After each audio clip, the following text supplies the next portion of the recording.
Right. I mean, in order to simplify, your 3 rules is the one I gave yesterday. Good is what you gladly talk about to your children and grandchildren, and bad is what you rather don't want to talk about, and it perfectly fits the 3 rules, the 7 rules, the whatever. So I absolutely agree. It's not difficult. It's a question of doing it. I mean, being a responsible, a sustainable, an ethical, or whatever manager you'd like to call that, is something which is technically not difficult. I want to repeat what I sort of said yesterday. I think since I like to bring it back to you, and I think it was your comment, you can change the world.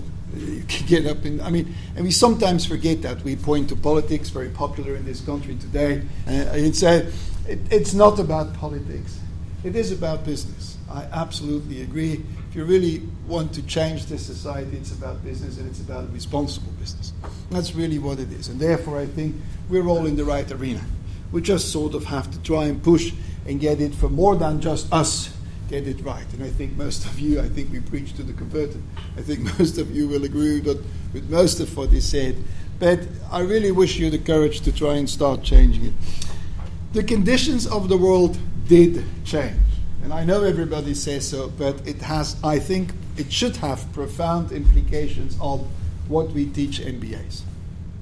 For me, the world has become a really emerging economy, far beyond the emerging economies like South Africa or China or India or whatever.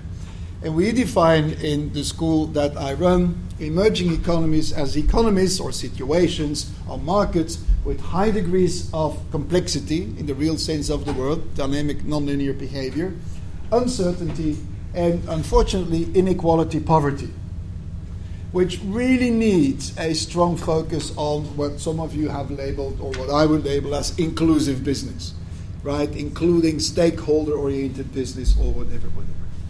This was not the case 10 years ago. This is a major shift in what happens today out there. And yes, it is also thanks to the growth of the Chinas and the Indias and the Brazils and the whatever, but it is equally a reality of corporate life anywhere. And if any region of the world is suffering from it, it's Europe today. I mean, they're really getting into an emerging economy state. High uncertainty, high complexity, and yes, not to the level of Africa, but certainly growing inequality and growing poverty. Which before sort of didn't exist. Now, that has consequences. That should have consequences on your curriculum. That has consequences on what you're expected to do. And what I like to call leadership in one line, in a way, is sort of values in action. I stress that point of values. I'll re-stress it again.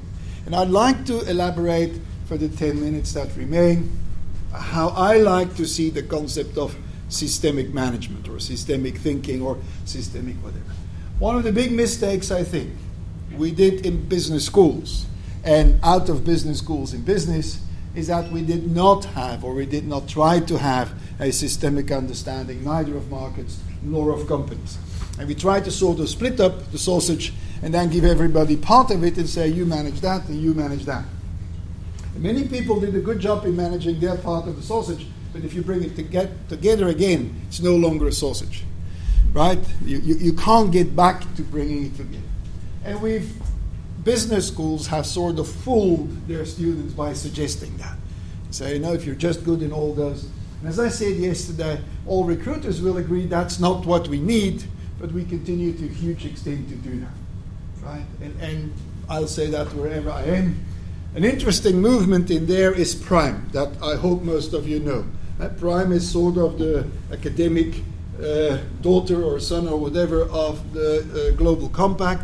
I happen to be one of the 20 people who wrote Prime. Most people don't know that since I'm at the back of the picture. And though I'm big, there was a rather tall guy in front of me, so you only see half of my face. But that's okay, it doesn't really matter. What you had down in 2006 was 20 fools like me who thought that you had to stand up and say what I said yesterday. You can't blame it to companies. You can't blame it to people in those companies. You could. But actually, what do we do about it? We train the people with the wrong things.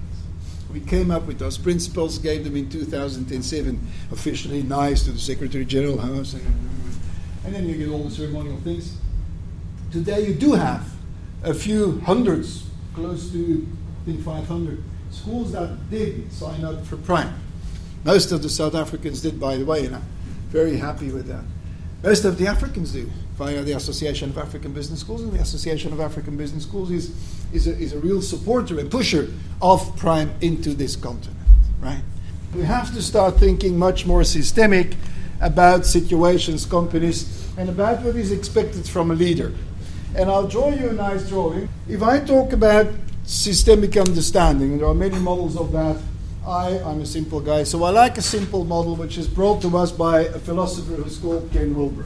And Ken Wilber says if you want to understand anything, a system, a person, an organization, you'll have to position it on two dichotomies. One dichotomy between individual and collective, or networked if you want to, and one between internal and external. Now, let me explain the model first and then we'll go to business. The model per se, let me give you a simple example. Imagine my stomach hurts, right? Then you would go probably to a medical doctor, and if that is a simple medical doctor, the doctor is going to examine your stomach as if it would be an individual organ, and of course he will examine that externally. That is the quadrant of the it. We look into what is, the molecules, the atoms, the observable world. It's what we spend, unfortunately, still most of our time. Now, if you look for something, you'll find something, so the doctor will find something, give me drugs, I take them, it passes by, and 2 weeks later it comes back, since it has a completely different cause. If I would have gone to a more integral medical doctor, that doctor would have considered still externally my stomach, but as part of my body, looking into my kidneys, my liver, my blood, my whatever. That's where you talk about what Ken Wilber called it, but in plural. That's where you talk about organizations, tribes, families, where we talk about technical sustainability. You in relationship to the world. So you as part of a wider unit. Then Wilber goes further and says there is this whole internal side. And the internal collective side is what he calls the we. And the we deals with values, acceptances. For long, the Indian society didn't know heart diseases. They picked up, by the way. Why was it that 20, 25 years ago they didn't have that much of heart diseases? Probably since they eat differently, they have a different concept of stress, they have a different concept, they have a different set of values. There are companies that make people sick, there are companies that make people happy. I mean, Renault at a certain point in time has had in 1 year 6 suicides. France Telecom at a certain point in time had 7 suicides. And they appointed a new CEO, and you are not going to believe that. The slogan of the company was growth without suicides. Well, he probably never did it. Well, I'm not going to comment on him. It's impossible, these kind of stupidities, right?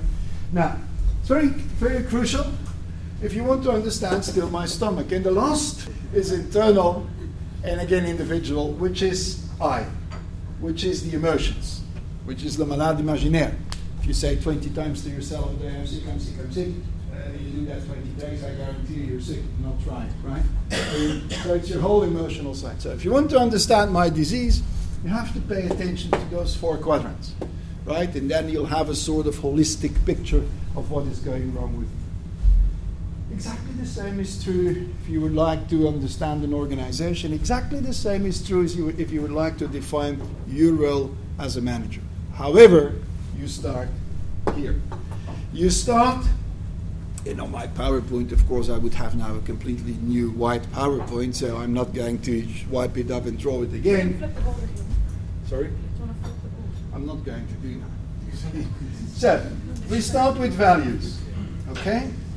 The driver of any company. So, by the way, what we classically do is we pay 90% of our time attention to this, and 3, and 3, and 3, okay? And this is very much when it goes wrong. Then you go to a shrink, right? That's how it works. So you hardly do pay any attention to this. We have a little bit of attention here when we have the annual climate survey of the company, you see, and we now have we have an obligation of reporting on our social responsibility. Okay, that's the reality of most companies. If you want to change that, You have to start there. As I said yesterday, what value do you add to society? If you don't add any value, why the hell do you exist? Why would I be interested in you? If you're bankrupt tomorrow, am I missing something? And if I'm missing nothing, okay? If a car manufacturer goes bankrupt tomorrow, am I missing that? No, since I have 250 others. So I think a few of them are obsolete, and then they start buying each other, etc. At the end, at a very high societal price, this will be solved. But the price for society is high. Some of the values, and again I refer to Prime, for a company I refer to the Global Compact. These are just a set of values. The King 3 report or the King 3 standards in this country are a set of values. I'd like to make it very simple. For me, since this is true for a company as for you, if you would like to become a responsible manager, what are your values? And for me, there are only 4 values. If you want to summarize it, good and bad, right? But if you want to be more intelligent than that, there are 4 values. 1, respect. If you would respect each other, we wouldn't rape the way we do in South Africa, right? We wouldn't kill the way we do in South Africa. We wouldn't have the killing in Marikana. We wouldn't have our dear friend, who is now on bail for whatever he did or did not do. We would not have that if we would have a minimum of respect to people. 1, we don't have that, or we don't have that enough. Secondly, it's the fact that you should be evidence-based, that you should try to seek for the observable, for the truth. And I don't like the word truth, since truth doesn't exist. It's all in the mind. But there is something that is observable. You can observe that there are 2,500 strikers on that hill. It's not so difficult. You could observe how much they earn. It took 2 weeks to get really beyond. Can you imagine? It got 2 weeks before we got in this stupid country behind the reality of how much such a miner is paid. And to find out whether yes or no there are intermediaries. You should know that. 10 minutes later, the company should come up and say, this is the salary of those people. That's how we work. We are not evidence-based. And what does it mean? We're not transparent. We want to keep all that information for ourselves. So second, be evidence, or try to be as much as possible evidence-seeking. Thirdly, responsibility. Give people responsibility, empower people, take responsibility. But somebody is responsible for something. Like when the crisis hit, business schools are responsible partly for that crisis. Take that responsibility. That is what leadership is about. And now lastly, goes together, accountability. If it goes wrong, then yes, we turn to you and say, gosh, what happened? Not to knock you down, not to get rid of you, but really to say, guys, what can we improve here? If I take the Marikana case, which is a disastrous example again in South Africa, extremely little respect from the one group to the other, hardly any evidence, took weeks before you got to the evidence. Remarkably, nobody is responsible. There are 40 people killed and nobody is responsible. And needless to say, we're now 3 months down the road, nobody was accountable either. So we just continue happily and we'll wait for the next one, right? And you can give you can do those analyses yourself. So, just stick to those 4 values, it would be good. The most difficult part is then that you will have to translate those values into the personal development agendas of each and everybody, you and the people that work with you. What I said, leadership is values in action. How are you going to enact that? How are you going to make sure that people enact those values, or they're worth nothing? Right? Here you're talking about, again, respect, leadership, self-development, awareness, all those kind of difficult things. And we call them soft skills, but they're actually the hard skills. Right? Then and only then, you move here in order to organize what I call a complicated world. That's where you find the finance and the operations and the marketing and the whatever. But you organize your company, and you as a manager pay attention to that with one purpose, to realize your values.